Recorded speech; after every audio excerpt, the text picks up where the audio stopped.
चलिए अभी हम लोग क्वेश्चन नंबर 6 सॉल्व करेंगे। एक लंब वृत्तीय शंकु का आयतन दिया हुआ है 9856। कितना दिया है?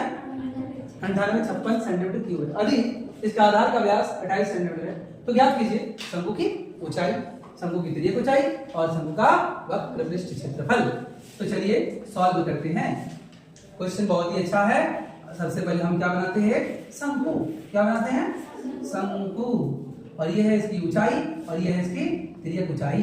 तिर्यक ऊंचाई नहीं दी हुई है, ऊंचाई भी नहीं दी हुई है, नहीं दी हुई, लेकिन इसका क्या दिया हुआ है? क्या दिया हुआ है? व्यास। कितना दिया व्यास बाबू? व्यास 28 सेंटीमीटर। ठीक है, ध्यान दो और समझने का प्रयास करो। चलिए तो शंकु का व्यास यानी d is equal to 28 centimetre.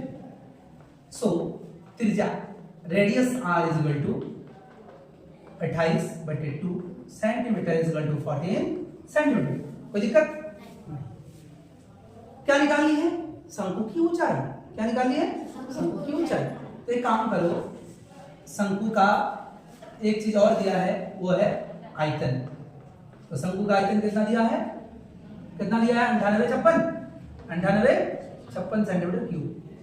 शंकु का आयतन आप लोगों को पता है 1/3 पाई स्क्वायर h होता है, 9856 सेंटीमीटर क्यूब।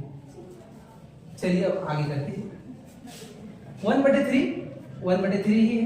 पाई का वैल्यू जब ना दिया रहे तो 22/7। r स्क्वायर यानी 14 इंटू 14। r स्क्वायर में दो बार लिखेंगे ना, r इंटू आर यानी 14 इंटू 14। फिर h कितना दिया बाबू?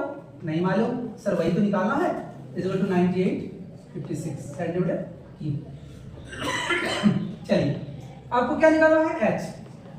बाकी सबको उधर ले चलो मामा। 3/7 बटे में उधर जाएगा तो गुना, और बाकी सब गुना में है तो भागा में। कोई दिक्कत नहीं। यहाँ क्या हो जाएगा? सेंटीमीटर सेंटीमीटर दो होता ना, तो सेंटीमीटर स्क्वायर और ये सेंटीमीटर क्यूब।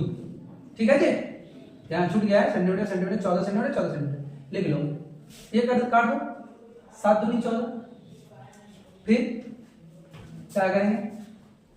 2 से ही कट जाएगा। देखो तो कितना हो रहा है?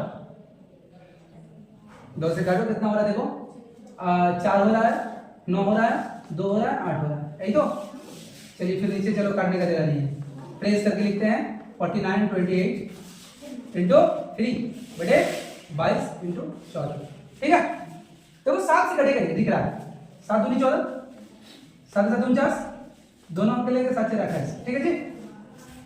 फिर कटेंगे 3 5 2, फिर कटेंगे 11 से, 11 दूनी 22 और 11 33 और 11 दूनी 22। फिर ये कट जाएंगे 16 में। कितना कट रहा है? काटने दो सर। h बराबर क्या बचा? 16 और इंटू 3 और एक कुछ बचा होगा। ये सेंटीमीटर स्क्वायर है, ये सेंटीमीटर क्यूब है, एक को तो बचेगा रे, एक को सेंटीमीटर बचेगा। तो क्या हो जाएगा? 16 48 सेंटीमीटर। ये हो गया ऊंचाई। कोई दिक्कत? This is your answer.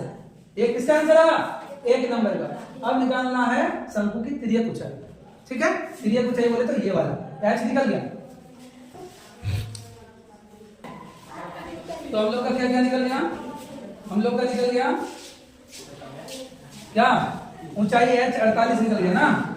ऊंचाई h 48 निकल गया, ऊंचाई h 48 निकल गया। ठीक है ना। अब हम लोगों को क्या निकालना है? तिर्यक ऊंचाई l।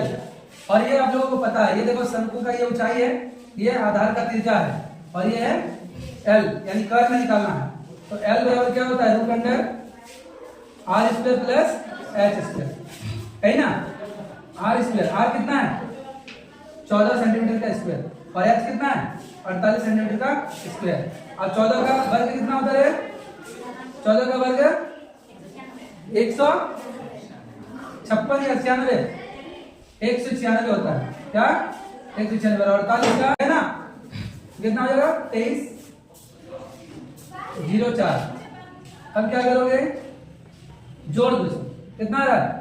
4 चौक 10 के शून्य, 0 और 9 10 के फिर शून्य, हाथ में 1 3 और 1 4, 4 और 1 5 और ये 2, कितना आया 2500।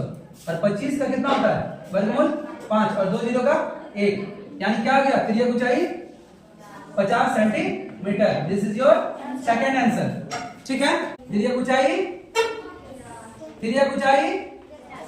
L कितना आया 50 सेंटीमीटर। अब क्या बोला है तीसरा, शंकु का वक्र पृष्ठ क्षेत्रफल। तो लिखेंगे शंकु का वक्र पृष्ठीय क्षेत्रफल is equal to pi r l. Pi माने 22/7, आर कितना आया है 14 सेंटीमीटर और एल कितना है 50 सेंटीमीटर। तो ये क्या निकाल रहे हो क्षेत्रफल सेंटीमीटर स्क्वायर के बारे में लिखते हैं। ये 7 दूनी 14 और 50 दूनी, ये तो कट गया 7 दूनी 14, 7 एकम 7, 7 दूनी 14, 50 दूनी कितना होगा 100। एक बार लिख देते हैं 22 गुना 2 गुना 50 सेंटीमीटर स्क्वायर।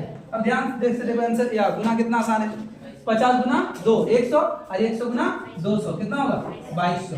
ये क्वेश्चन देखने में क्या है बड़ा है, लेकिन बनाते हैं तो ये बहुत ही आसान है ना, कोई दिक्कत है? ठीक।